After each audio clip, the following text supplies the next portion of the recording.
It was a stuffy Florida evening, one of those when the air is thick and still, saturated with the scent of blooming honeysuckle and damp earth.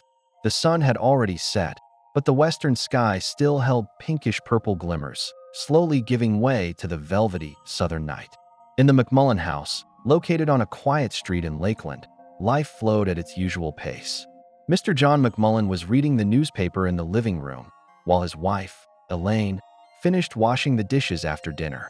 Their two children, 8-year-old Lisa and 10-year-old Michael, were arguing over the remote control for the television, where the picture flickered due to weak interference, a common occurrence in their area in the evenings. Visiting them was a family friend, a young woman named Sharon Burgess, who had come to see them for the weekend. Suddenly, the peaceful hum of the domestic evening was disrupted. Michael was the first to notice something amiss. "Mom, Dad, look," he shouted, running to the large window overlooking the yard. "There's some weird light out there." John put down his newspaper. Elaine wiped her hands on a towel, and Sharon also approached the window.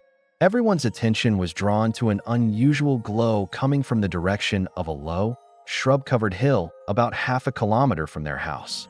It wasn't the light of headlights or a fire.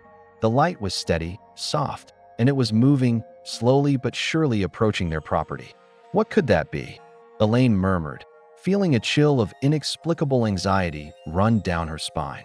The radio in the kitchen, which had been quietly playing music, suddenly hissed and fell silent, plunging into loud static crackle. The television in the living room followed suit. The picture disappeared completely, the screen filling with snow. "That's some strong interference," John frowned. He went to the back door leading to the yard and cautiously peered out. What he saw made him freeze. Hovering directly above the old, sprawling palm tree growing about 45 meters from the house was an object. It had a classic disc shape, perfectly smooth, with no visible seams or protrusions. It wasn't very large in diameter, John estimated visually, maybe 4 meters, perhaps a bit more, and about 2.5 meters high. The object hung absolutely motionless and silently just a couple of meters above the top of the palm tree, its leaves almost touching its underside but not swaying. The lower part of the disc was dark, matte, while the top was crowned with a transparent, slightly convex dome. "Come out here." Quietly, John whispered, beckoning the others with his hand. Elaine, Sharon, and the children, hushed and frightened, slipped out into the yard after him. They stood by the wall of the house, hesitant to get closer. Inside the transparent dome, 2 figures were clearly visible. They sat side by side, facing the direction of travel, although the object wasn't moving. The figures were humanoid, but it was impossible to make out facial features. They were dressed in tight-fitting suits or jumpsuits of pure white, snugly clinging to their bodies. On their heads, they wore devices resembling large headphones or helmets with side elements covering the ears.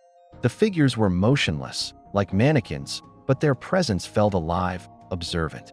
It seemed they were looking directly at the house, at the people frozen with amazement and fear. Minutes dragged by excruciatingly slowly. The object just hung there, silent and mysterious.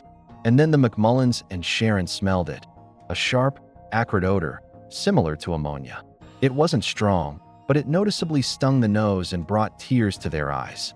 The children started coughing and rubbing their eyes. "What's that stench?" John whispered, covering his nose with his shirt sleeve.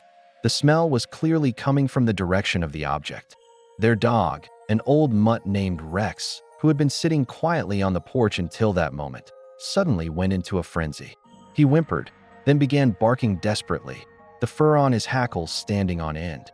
He wasn't barking at the object, but rather trying to hide from it, darting around the yard, whining and howling in terror. Then, in a fit of panic, Rex charged at the chain-link fence enclosing the backyard. The mesh rattled, and the dog, tearing a sizable hole in it, burst out onto the street and bolted away, tail tucked between his legs. This scene finally snapped the adults out of their stupor.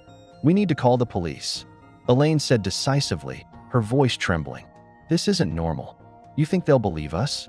John countered skeptically, his eyes still fixed on the disc. "What else should we do? Sit here and wait for this thing to gas us with ammonia or worse?" Sharon intervened, pulling a crying Lisa closer. John nodded. "You're right." He quickly went inside and grabbed the telephone receiver. The line was filled with only loud static crackle. "The phone's dead too," he shouted to the others. The radio and television still showed no signs of life, just hissed annoyingly, intensifying the oppressive atmosphere. A sense of helplessness washed over the adults. They were cut off from the outside world, while something inexplicable and potentially dangerous hovered in their own yard, emitting an acrid smell and watching them through a transparent dome. "Maybe it'll just go away?" Michael whispered hopefully, pressing close to his father. "I hope so, son, I hope so," John replied, though he didn't believe it himself. The object hung over the palm tree with unshakable persistence, as if waiting for something or conducting some kind of investigation they couldn't comprehend. John peered at the figures inside the dome. Did he imagine it? Or did one of the figures slightly turn its head towards them? The movement was barely perceptible, smooth, but it happened. They knew they were being watched. This silent, intense gaze from behind the transparent barrier was almost more frightening than the sight of the disc itself. There was no aggression, no friendliness, just cold, detached observation, like a scientist observing insects in a jar. The ammonia smell weakened slightly, but didn't disappear entirely, continuing to irritate their mucous membranes. Lisa sobbed quietly in Sharon's arms. Elaine hugged Michael, trying to appear calm, but her lips were tightly pressed together, and her eyes betrayed her fear. 20 minutes.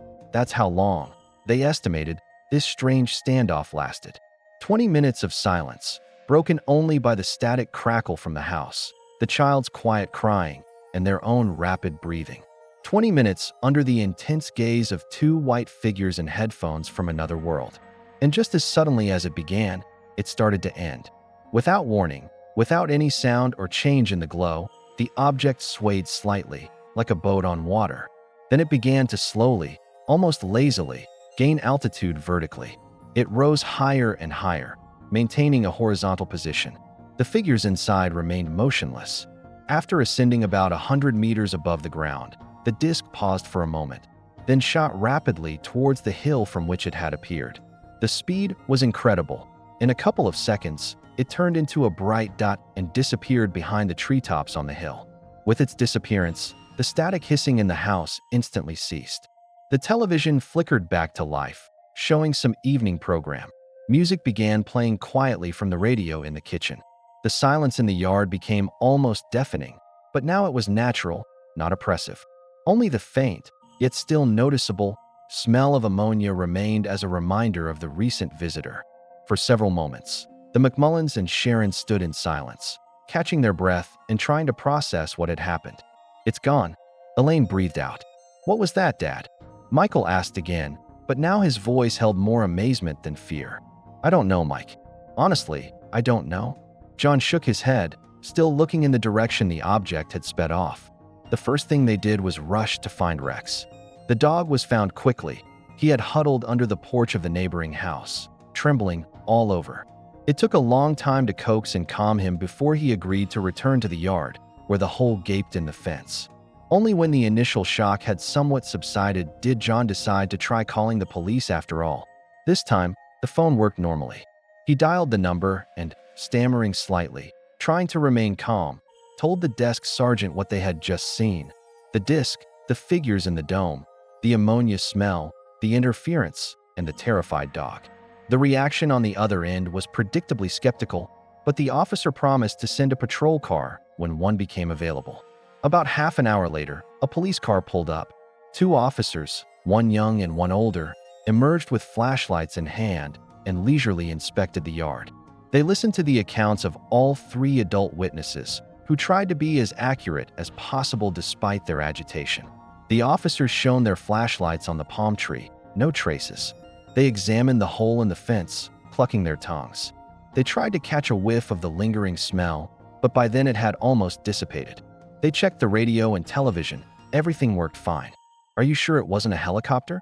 Or maybe some kind of experimental drone?" the older officer asked, clearly disbelieving the story of a disc with humanoids. "It didn't look like any helicopter or drone," John said firmly. "It hovered completely silently. And those figures inside. And the smell. Ammonia, you say?" Maybe someone spilled fertilizer somewhere or some chemicals in the fields. The young patrol